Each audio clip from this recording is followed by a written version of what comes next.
So I'm Martine Neddam. I'm the author of the website Mouchette, and I'm going to virtual character, and I'm going to present a very special collection of found screen recordings. So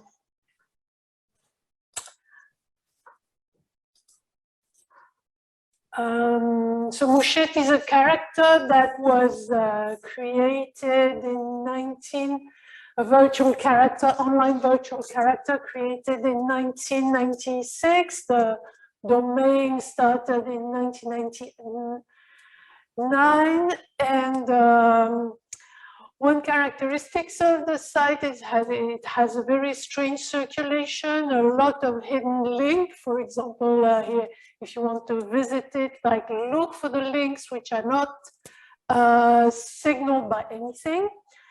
And it has a lot of interactive part, like interactive narrative, and it preserves a lot of the reactions within these interactive narratives.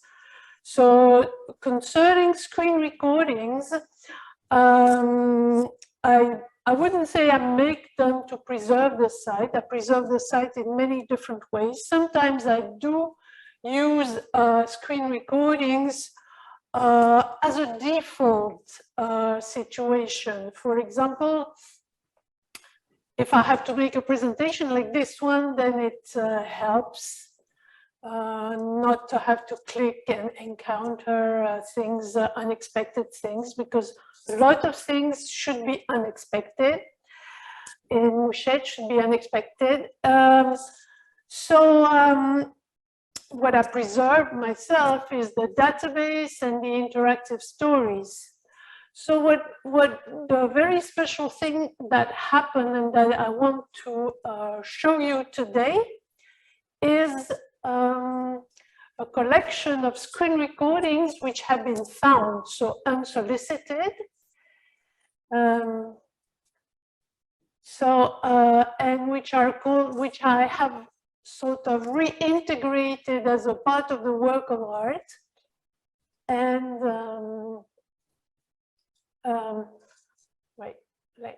going to stop that.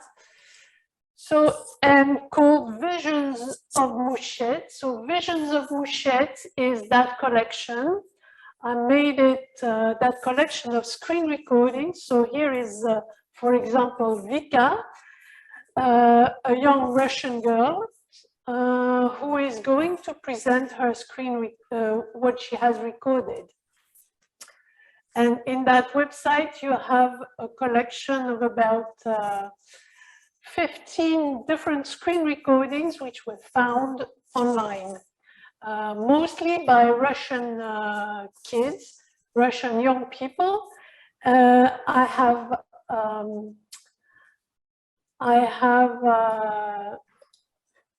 So they were found by Nikos Voyatsis. I have been documenting them together with Nikos Voyatsis. That is, identify exactly what they were made of, how they were made. So, and all the technical data and everything. And I have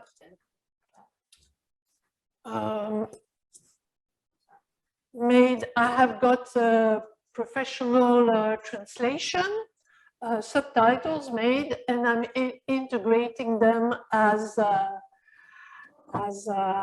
screen recording, as a part of the work of art. In fact, they became the work of art. Here, it's not called Visions of Mouchette Org, but it's called Visions of Me. They are presented by Mouchette herself. So what's really amazing is that they were unsolicited, that in certain cases, for example, it's very nice to see that girl showing very all kind of expression, what she feels, what she thinks. In the case of interactive, of course, the interaction, the ideal is to have the version of the ones who interact. And in that case, it's even an unsolicited version because they mix it with their own imaginary, with their own stories. So here I'm going to show you. So this is the Mouchette, the real archival, because these visions of Mouchette, I don't call it an archival, I call it a part of the work of art. So, for example, another very special work of art. Can you wrap up your presentation? The time is up. Okay. Thank you. Yeah. So there it is. You can go to visit. You can go to visit Visions of Mouchette and see the. Let me unshare my screen. Thank you, Martine. A very interesting project from a logical point of view, at least. And I think it invites reactions, so people may go to your website and maybe contact you, and because it's an invitation for that, in my opinion.